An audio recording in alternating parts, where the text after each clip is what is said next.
So it's now the second half of 2022, and GAN released their new flagship cube, the GAN13 Maglev. Doing this MKBHD style. Now I got two versions, one with the UV coating and the other with matte coating. And so I was kind of skeptical about whether UV was actually better than matte plastic. I was wondering whether UV is actually more grippy. But anyways, there was a new redesign of the box. It looks like this, with a nice purplish, bluish kind of color with some red.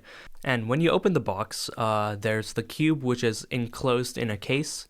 And it also comes with this black box. There's also this card. So when you open the black box, it comes with a blue bag, this thing, which for some reason they haven't got rid of yet, and then this manual explaining the GAN13.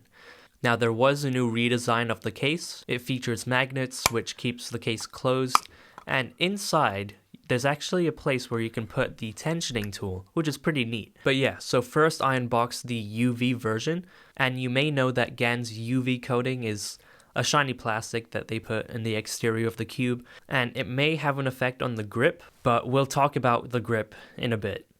And then I did first turns. Alright, let's do some first turns.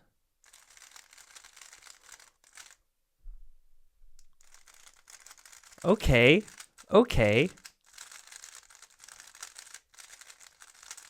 Wow, okay. What? Let me ask you guys, do you really think that UV is more grippy than frosted plastic? Especially when the frosted plastic is worn off too. So, you know what, first impressions, this cube is pretty good. Like, right now it feels a bit floppy, but you could probably just adjust the tensions. Now, a special thing about this cube is that if you look at the edge pieces, it has this magnet. Now, the reason for this magnet is to repel the core magnets in the core. And when you turn slowly, you can feel it, but the thing is, why is it there? Why do you need it? It's probably to assist the aligning of the cube, but like, do we really need it? So after some time, I then unboxed the matte version. Okay, like, do you guys really think UV's better than frosted? Like, seriously, look at this. Are you sure? Okay, bear with me, please.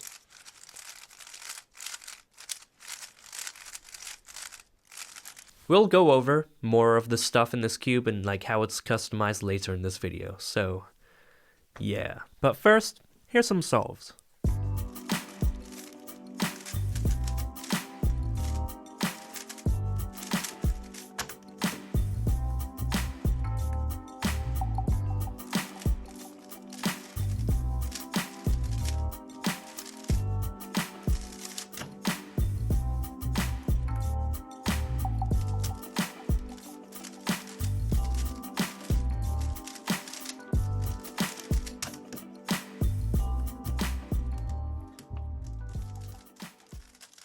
Okay, so I've had these cubes for about a day, and before I get into my thoughts on these cubes, let's talk about how this cube is customized. So, if you pop open the center cap, you are given the option to adjust the center travel and the tension. So, for the center travel, you look at the numbers on the top, and you use this metal tool. You put it in one of the 3 indents, and you use it to rotate the indicator.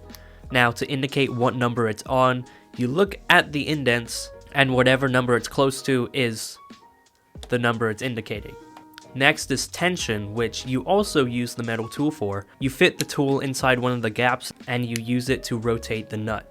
And to see which setting it's on, you look at these 2 indicators, which indicate what number it's on. So yeah, that's what's under the center cap. Next is the magnets. Now this year, for the magnets, there are more settings. You are given a range from 1 to 6, 6 being the strongest, 1 being the weakest, and you can also use the metal tool. Again, so yeah. Now let's talk about what I did to the settings on this cube. So for my UV cube, I have my center travel at 2, and my tension at 4. And for the matte plastic version, I have the center travel at 3, and the tension at 4 as well. The UV magnets are set at 3, and the I don't even know if I even changed it from the default. I probably did with the matte version though, which is at 4 right now. For my UV cube, I think the loops are probably just Angstrom, Gravitas, and Dignitas, which works pretty well. For the matte plastic though, I did kind of experiment. I did Gravitas, Weight 5, Silk. I think I might have added Silk, and I probably added Mystic with that. And it probably wasn't that great, which was why I wiped it off. And then I put just Gravitas and Dignitas. And it felt okay. I feel like maybe I didn't wipe the cube enough before I put those 2 lubes in. But yeah, it wasn't feeling that great after those 2 lubes, but then I added Mystic, and now it's not that bad. So yeah. Now in the video, I was talking about how I was feeling the slipperiness of the UV coating, which maybe it could be because my hands were sweaty. Who knows? Okay, so to give an update on the grip of the cube, one thing I would recommend is like wiping your hands, both your hands and the cube. There may be times with these 2 cubes where there are probably chances where you could slip. To give an edge to which is more grippier, right now it's probably the UV, so maybe I was wrong, but the frosted plastic could wear off. I have an 11M Pro. It can go to the point where it wears off, but you see that? Frosted plastic wore off. But maybe once it wears off, like the frosted plastic could be better than UV. Now my opinions overall in this cube is pretty good, especially for my UV coated version. You can set it up to be where it's not like that blocky, and it's still a good cube. And with my turning style, maybe it's not perfect, but it works out to be a pretty good cube. And if I actually did a session with it, I could probably get my normal average. So yeah, overall, I feel like the 13 is a pretty good cube. And just to give the claim, I'm gonna say I like the UV version more than the matte version. So maybe I was wrong. Maybe not worth the price tag. So yeah, consider following me on Instagram at KADtheCuber. Consider subscribing and liking the video. And maybe I'll see you in the next video. So see you guys. Bye.